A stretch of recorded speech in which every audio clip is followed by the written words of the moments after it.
సింహం నీ అమ్మకి వాహనమై ఉండలేదా? ఎలకేమో తమరికి, నెమలేమో తంబికి రథమల్లె మారలేదా?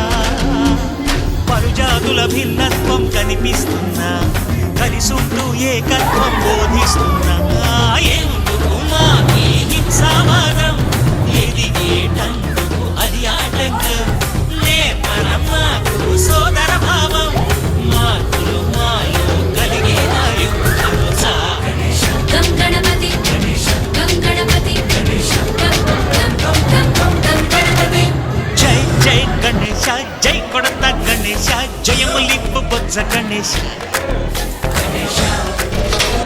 హరే హరే గణేశ, అడిగేస్తా గణేశ, అభయమిప్పు బుజ్జి గణేశ.